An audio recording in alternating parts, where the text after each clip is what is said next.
आइए मित्रों, हमारे YouTube चैनल स्वाध्याय में आपका हार्दिक स्वागत अभिनंदन। आज हम आपके लिए लेकर आए हैं यौगिक प्राणायाम इस शीर्षक पर प्रेरणादायक ज्ञानवर्धक ज्ञान चर्चा। अगर आपने हमारे चैनल को लाइक और सब्सक्राइब नहीं किया है तो आपसे निवेदन है, कृपया चैनल को लाइक और सब्सक्राइब अवश्य करें। तत्वदर्शी महर्षियों ने सुदीर्घ काल के जीवन में विचार बाहुल्य और दिव्य दृष्टि के प्रभाव से शरीर के भीतर की सब क्रियाओं का अच्छी तरह अन्वेषण किया था और उनसे उत्पन्न होने वाले रस विरस, फल कुफल, स्वास्थ्य अस्वास्थ्य या दीर्घ जीवन आदि के होने न होने अथवा किस प्रकार होने आदि के विधान बनाए थे। उनके निश्चित किए हुए विधान भारतीय जन समुदाय के लिए प्राण पोषक, हितवर्धक, सरल, साध्य और बड़े महत्व या प्रयोजन के हैं। स्नान, ध्यान, दान, पुण्य, पूजा पाठ, यज्ञ, औषध, उपचार, उपासना या योग साधन आदि सभी आयोजनों में मानव समाज की भलाई भरी हुई है। उदाहरण के लिए प्राणायाम को ही लीजिए। इसमें विलक्षण विज्ञान के बहुत से तत्व सन्निविष्ट हैं। किसी प्रकार के खान पान की पाचन क्रिया प्रारंभ होते ही शरीर की प्रत्येक नस नाड़ी या आंत अपने अपने काम में संलग्न हो जाती है और खाद्य प्रसूत रस, रक्त, मांस, मज्जा और वीर्य आदि का यथा योग्य और यथाक्रम निचय, नियोजन तथा समीकरण आदि करने लग जाती है। इस प्रकार की क्रिया करने में उनका एकमात्र सहायक वायु होता है, जो उनको भी सहारा देता है और जीवधारियों को श्वास रूप से जीवित भी रखता है। उसका यह काम अहोरात्र होता रहता है, क्षण भर के लिए भी कभी बंद नहीं होता।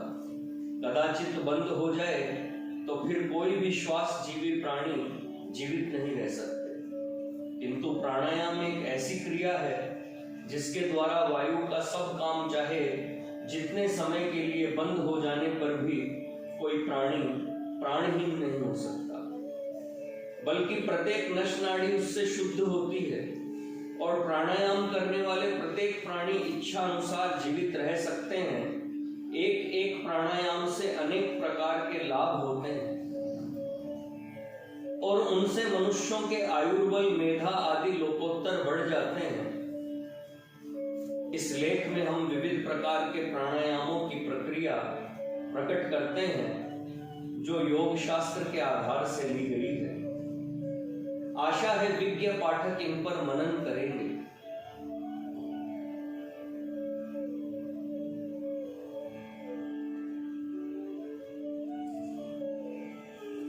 श्रोता इस पर ध्यान देंगे। मुख्यतया 3 प्रकार का प्राणायाम होता है। उसके पूरक, कुंभक और रेचक, ये 3 नाम हैं। शरीरगत प्राणवायु को प्रत्येक नस नाड़ी में से आकर्षण करके एक स्थान में नियुक्त करने से पूरक होता है और उसको उसी जगह रोक देने से कुंभक होता है और फिर उसे निकाल देने से रेचक होता है। ये सब क्रिया स्वस्थ होकर सिद्धासन से बैठकर नासा छिद्र से वायु का आकर्षण करने से दोनों छिद्रों को बंद करके उसे रोकने और दूसरे छिद्र से निर्गत करने से संपन्न होती है। श्वास के भरने से वायु खींचता है, बंद करने से रुकता है और उसके छोड़ देने से निर्गत होता है। ये काम बहुत धीरे धीरे करने से हित होता है और स्वल्पारंभ ही में सब में श्रेयकर कहा गया है। स्वल्पारंभ ही सब में श्रेयकर कहा गया है। इसी क्रिया से भिन्न भिन्न प्रकार के अनेक प्राणायाम किए जा सकते हैं और उनसे सुख सुस्वास्थ्य तथा परमानंद की प्राप्ति आदि अनेकों लाभ होते हैं। उनमें से कुछ का वर्णन हम करेंगे लोम विलोम। चंद्र स्वर नासा छिद्र के बाएं छेद से पूरक करके यथाशक्ति कुंभक करें और सूर्य स्वर नासिका के दाहिने छिद्र से धीरे धीरे रेचक करें। फिर तुरंत ही सूर्य नाड़ी से पूरक करके कुंभक करें और चंद्र नाड़ी से शनैः शनैः रेचक करें। इस प्रकार यथाशक्ति अनेक बार करें। सर्वप्रथम इस प्राणायाम का करना आवश्यक है। प्रतिदिन इसके 25 बार करने से शरीर की सूक्ष्माति सूक्ष्म सब नाड़ियों का मल भस्म हो जाता है और बहुत देर तक श्वास रोकने की शक्ति आ जाती है। सूर्य भेदन। नासारंध्र के दाहिने छिद्र से वायु को खींचकर यथाशक्ति कुंभक करें। फिर बाएं छिद्र से वायु को शनैः शनैः निकाल दें। इस प्राणायाम से शरीर में उष्णता बढ़ती है, अतः इसे शीत ऋतु में करना अच्छा है। इसके करने से शीर्ष रोग, कृमि रोग और 84 प्रकार के वायु विकार समूल नष्ट होते हैं। उज्जाई। नाक के दोनों छिद्रों से एक साथ ही पूरक करके कुंभक करें। फिर चंद्र नाड़ी वाम स्वर से धीरे धीरे रेचक करें। यह भी उष्णता कारक है। इससे उदर रोग, उरेक्षत, जालंधर रोग, क्षय रोग, श्लेष्म रोग और वीर्य दोष ये समूल नष्ट हो जाते हैं। यह शीत ऋतु में अधिक हितकारी होता है। शीतकारी। नासिका के दोनों छिद्रों को बंद करके राजदंत, नाक की नोक के नीचे के 2 ऊपर वाले और 2 नीचे वाले दांतों के बीच में होकर होठों से बाहर की वायु का पान करें। उसे कंठों की तरफ खींचें और उससे यथाशक्ति कुंभक करें। फिर दोनों नासा छिद्रों से उसे धीरे धीरे त्याग दें। त्यागते समय होठ बंद रखें। यह प्राणायाम शीतल होता है।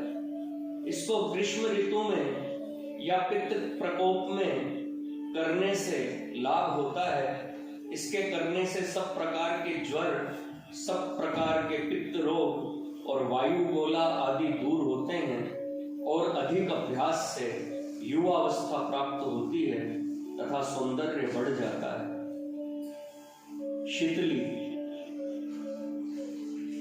दोनों नासा छिद्रों को बंद करके जीभ को बाहर निकालकर कौवे की चोंच अथवा नाली जैसी बनावें और उसी नाली में होकर वायु को भीतर खींचकर कुंभक करें। फिर दोनों ही नासा छिद्रों से उसे धीरे धीरे निकाल दें। इसको भी ग्रीष्म ऋतु में ही करें। इसके करने से शीतकारी के सब गुण तो होते ही हैं, उनके सिवा आयुष्य भी अधिक होती है और किसी प्रकार का विष नहीं चढ़ सकता। प्लाविनी। पहले पृथ्वी पर सीधा लेट जाएं, फिर पद्मासन लगावें। उसी अवस्था में दोनों हाथों को कनपटी के पास ले जाकर सिर के नीचे तकिए की तरह लगा लें। कुछ दिन इस प्रकार करने से अनंतर इसी भांति जल के अंदर भी सीधा लेट जावें और पद्मासन लगा लेवें। फिर दोनों नासा छिद्रों से श्वास खींचकर पूरक करें और उसे यथाशक्ति रोके रहें। इसी अवस्था में दोनों हाथों को कनपटी के पास ले जाकर सिर के नीचे तकिए की तरह लगा लें। इस प्रकार जितनी देर तक कुंभक हो सके अर्थात श्वास रुका रह सके उतनी देर तक ईश्वर के स्वरूप का स्मरण करें, उसको हृदयंगम बनावें और मन में यह भावना रखें कि मैं कमल के समान हल्का हो गया हूँ और कमल पत्र की तरह पानी पर ठहरा हुआ हूँ। वास्तव में ऐसा हो भी जाना चाहिए। इस प्राणायाम को जितनी देर कर सकें करता रहे, अंत में जब रेचक करने लगे अर्थात श्वास को छोड़ने लगे, तब नासिका के दोनों छिद्रों से ही धीरे धीरे छोड़ दें। ये प्राणायाम प्रत्येक ऋतु में प्रतिदिन किया जाए तो अनेक लाभ होते हैं। यहाँ तक कि जल में स्थिर रहने, सीधा सो जाने, ध्यान करने या उस पर चलने फिरने तक की शक्तियों का अभ्यास हो जाता है। मूर्छा, पद्मासन लगाकर जालंधर बंद, जिसमें कंठ संकुचित करके दृष्टि को भंवरों के बीच में लगा दी जाती है, कायम रखें। पीछे दोनों हाथों के दोनों अंगूठे दोनों कामनों में,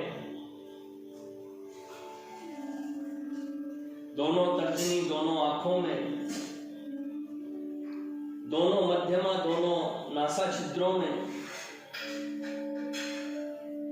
और दोनों अनामिका तथा कनिष्ठिका का मुंह पर लगावे। फिर चंद्र नाड़ी से पूरक करके यथाशक्ति कुंभक करें और जालंधर बंद रहते हुए ही सूर्य नाड़ी से रेचक करें। इस प्राणायाम से चित्त की एकाग्रता बढ़ती है और समाधि का अभ्यास होता है। कपालभाति, दोनों नासा छिद्रों से वायु को जल्दी जल्दी 10 बार खींचकर 11वीं बार पूरक करें अर्थात उसे भर लें और कुंभक करके दोनों छिद्रों से ही रेचक करें। इस प्राणायाम से दोनों फेफड़े सुदृढ़ होते हैं और जीवन शक्ति बढ़ती है। भस्त्रिका, इसमें सूर्य स्वर से चंद्र स्वर की तरफ 10 बार घर्षण करके 11वीं बार सूर्य से पूरक करें। यथाशक्ति कुंभक करके चंद्र स्वर से धीरे धीरे रेचक करें। फिर इसी प्रकार इस विधि के विपरीत करें। यह प्राणायाम समशीतोष्ण है, इसलिए प्रत्येक ऋतु में किया जा सकता है। इससे सदैव स्वस्थ रह सकते हैं। उपर्युक्त सब प्राणायामों का एक बार ही अभ्यास न करें। थोड़े थोड़े दिनों या एक एक ऋतु तक यथाक्रम एक एक को करें और देखें कि किस प्राणायाम से क्या क्या लाभ होते हैं और शरीर के भीतर के व्यापार में क्या क्या न्यूनाधिक्य या अंतर होता है। विश्वास है कि कुछ काल के निरंतर अभ्यास से इस विषय में बहुत कुछ सफलता मिलेगी और लिखी हुई बातें, कही हुई बातें यथार्थ मालूम देगी। प्राणायाम के साधन में अभ्यास करने वालों को बड़ी सावधानी के साथ सब प्रकार से नियमित जीवन बिताना चाहिए तथा नियमित रूप से ही प्राणायाम करना चाहिए। यह सरल प्राणायाम की बात है। जिनको इसमें अधिक अभ्यास करना हो उनको अनुभवी गुरु की सानिध्य में रहकर ही अभ्यास करना चाहिए, नहीं तो अज्ञानता से उल्टा परिणाम भी हो सकता है। जब रात्रि में झंझा बहता है और वायु चीखती है, वृक्ष उठती पड़ती नौका की पतवार से कराहते हैं, तो मैं डरकर जागता हूं और तुम्हारे लिए हाथ बढ़ाता हूं। मेरे ओठों पर तुम्हारा नाम होता है। हृदय सह्य पीड़ाओं में कोई भी पीड़ा ऐसी नहीं। पीड़ित शून्य में विस्मृत होकर पुकारना, विश्वस्त हाथ बढ़ाना और तुम्हारे बदले केवल शून्य स्थान पाना, यह तो उन क्षणों का जब मैं तुम्हें भूल जाता हूँ पर्याप्त प्रायश्चित होना चाहिए। तब मेरी भेंट लो निर्मल और तीव्र और मधुर, धुंधली स्मृति के युगों से कहीं अधिक प्रकाशान्वित एक कसक मैं इसे तुम्हारे श्री चरणों में रखता हूँ। मित्रों, यह थी योगिक प्राणायाम इस शीर्षक पर प्रेरणादायक ज्ञानवर्धक ज्ञान चर्चा। अगर आपको हमारा चैनल पसंद आए तो इसे लाइक और सब्सक्राइब अवश्य करें। धन्यवाद।